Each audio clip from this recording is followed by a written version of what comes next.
বন্ধুসকল আজি মই আহিছো মা কামাখ্যা মন্দিৰ দৰ্শন কৰিবলৈ। এই শক্তিপীঠ কামাখ্যা মন্দিৰ গুৱাহাটীৰ পশ্চিমে নীলাচল পাহাৰত অৱস্থিত। জনা যায় যে সতীৰ ৫১টা পীঠৰ অন্যতম এটা পীঠ হ'ল এই কামাখ্যা মন্দিৰ। কামাখ্যা মন্দিৰ আহিবলৈ আপোনাৰ কোনো অসুবিধা নহয়। বিভিন্ন গাড়ী মটৰ ইয়ালৈ আহিবলৈ আপুনি তলতেই পাই যাব। এই পাহাৰৰ অকুৱা পকুৱা ৰাস্তাই এটা বেলেগ ধৰণৰ পৰিৱেশ সৃষ্টি কৰিছে আৰু মোৰ মনটো যেন কিবা এটা অবুজ আনন্দত আত্মহাৰা হৈ পৰিছে। বহু দিনৰ কিবা এটা আশা আজি বাস্তৱত পৰিণত হ'বলৈ গৈছে।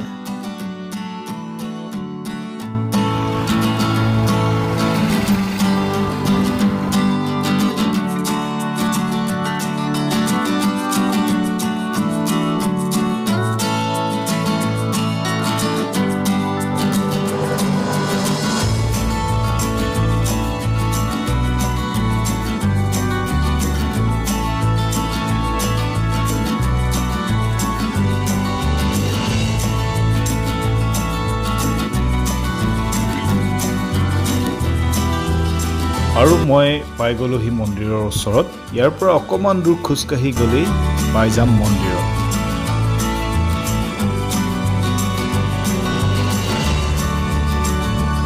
মন্দিৰত প্ৰৱেশ কৰাৰ আগত জোতা, চেণ্ডেল, বেগ আদি সকলোবোৰ বস্তু বাহিৰতে থৈ যাব লাগিব।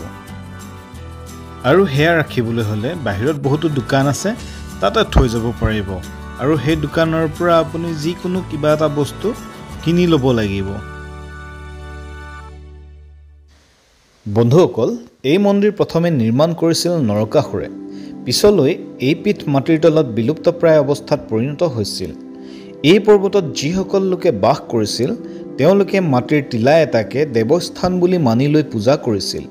এবাৰ বিশ্বসিংহ আৰু শিষ্যসিংহই ৰাতি কিবা এটা অভিযান চলাইছিল আৰু তেতিয়া তেওঁলোকৰ সৈন্যসকলৰ পৰা বিচ্ছিন্ন হৈ পৰে আৰু পথ হেৰুৱাই বিভিন্ন স্থানত ঘূৰি পকি অৱশেষত এই ঠাইত উপস্থিত হয়। তেওঁলোকে তাতে মাটিৰ এক টিলাৰ কাষত গছৰ শিপাত বহি থকা এগৰাকী বৃদ্ধাৰ পৰা জানিব পাৰিলে যে সেই টিলাটো পুৰণি অধিবাসীসকলৰ দেৱস্থান। ৰজাই সেই পীঠস্থানতে তেওঁৰ সৈন্যবাহিনীৰ সৈতে মিলনৰ বাবে পূজা অৰ্চনা আগবঢ়ায় আৰু তেওঁৰ মনোবাঞ্ছা বহুত সোনকালে পূৰণ হৈ পৰে। সেই কাৰ্যৰ পাছত ৰজাই সেই স্থানত মহত্ব দেখি আচৰিত হয় আৰু তেওঁ তাতে স্বৰ্ণ মন্দিৰ নিৰ্মাণ কৰিম বুলি সংকল্পবদ্ধ হয়। পিছত এই মন্দিৰ নিৰ্মাণ কৰিবলৈ খনন কৰাত তাত এক প্ৰাচীন মন্দিৰ অৱশেষ ওলায়। ৰজাই সেই ভগ্নাশেষৰ ওপৰতে ইটাৰে এক নতুন মন্দিৰ নিৰ্মাণ কৰি দিছিল আৰু প্ৰতিটো ইটাত এক ৰতি সোণ প্ৰদান কৰিছিল। পিছত আকৌ ১৫৫৩ চনত মুছলমান সেনাপতি কালাপাহাৰে কামৰূপ আক্ৰমণ কৰি কামাখ্যা মন্দিৰ ধ্বংস কৰে। তাৰ পিছতে এই মন্দিৰ পুনৰ নিৰ্মাণ কৰে বিশ্বসিংহৰ পুত্ৰ কোচ নৃপতি, মহাৰাজ নৰনাৰায়ণ আৰু তেওঁৰ ভাতৃ চিলাৰায়ে। কামাখ্যা মন্দিৰ উৎপত্তি কেনেদৰে হৈছিল তাৰ বিষয়ে কালিকা পুৰাণত লিখা আছে আৰু সেয়া হৈছে দক্ষ ৰজাৰ জীয়েক সতীয়ে পিতৃৰ অমতত ভগৱান শিৱৰ সৈতে বিবাহ হৈছিল। সা সম্পত্তি নাইকিয়া বুলি শিৱক দক্ষ ৰজাই বহুত বেয়া পাইছিল। এবাৰ দক্ষ ৰজাই এটা ডাঙৰ যজ্ঞৰ আয়োজন কৰিলে, কিন্তু তালৈ জোঁৱায়েকক নিমন্ত্ৰণ নকৰিলে।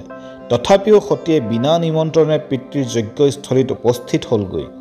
জীয়েকক দেখি দক্ষৰ খঙে চুলিৰ আগ পালে আৰু শিৱক বহুত বেয়া ব্যৱহাৰ কৰিবলৈ ধৰিলে। স্বামীৰ বদনাম সহিব নোৱাৰি পত্নীয়ে যজ্ঞস্থলীতে প্ৰাণ ত্যাগ কৰিলে। পত্নীৰ মৃত্যুত শিৱই শোকত বলিয়াৰ দৰে হৈ পৰিল আৰু সতীৰ মৃতদেহ কান্ধত তুলি লৈ বিশ্বভ্ৰমী ফুৰিবলৈ ধৰিলে।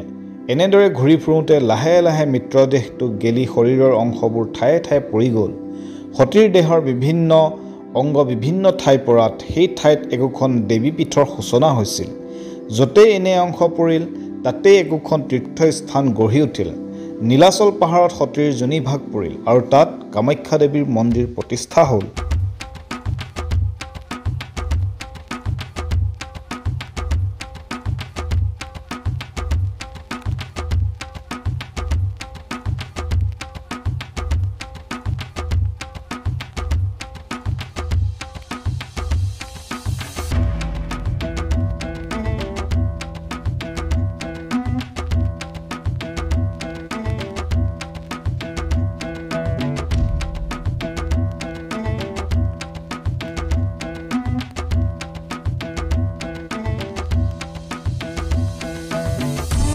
ইয়াত দেৱী মাক সেৱা জনাবলৈ অহা কিমান মানুহ আহিছে চাওকচোন। প্ৰতিদিনে দেৱী মাক দৰ্শন কৰিবলৈ ইয়ালৈ দেশ বিদেশৰ পৰা অসংখ্য ভক্তৰ সমাগম ঘটে।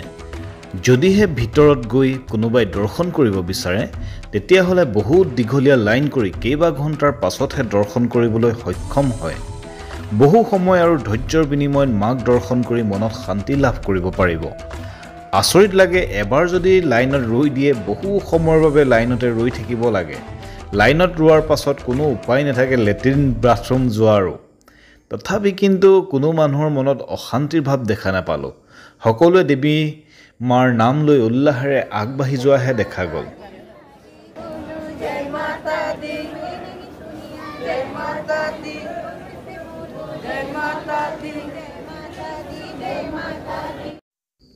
প্ৰতিদিনে এই কামাখ্যা মন্দিৰত বহুতো জীৱ জন্তুক বলি দিয়া হয়।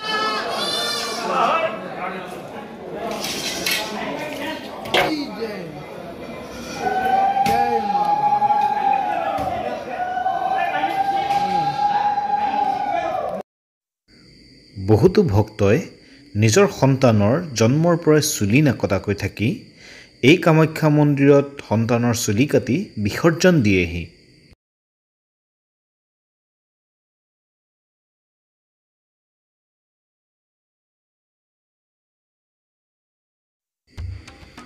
আৰু এইফালেদি ভৈৰৱী মন্দিৰলৈ যাব পাৰি।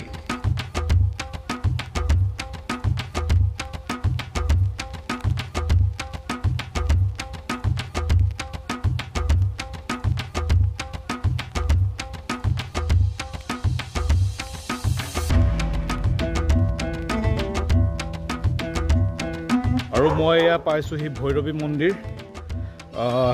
ইয়াতে পুখুৰী এটা আছে য'ত বহুত কাছ মাছ এইবিলাক আছে।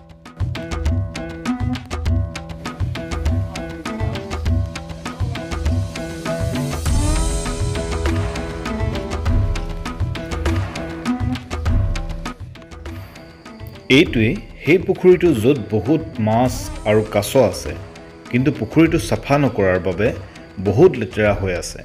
এই কাছটো কেনেকৈ ওচৰতে আছেহি চাওকচোন।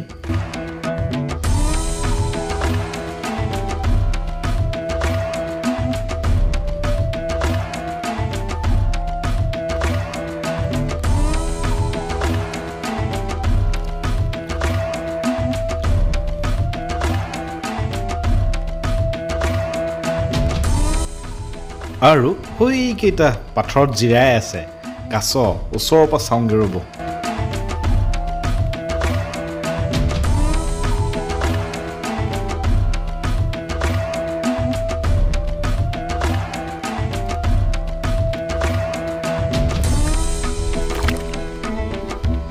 বন্ধুসকল, এয়া সকলোবোৰ দৰ্শন কৰাৰ পাছত মন্দিৰৰ পৰা মই ওলাই আহিলোঁ।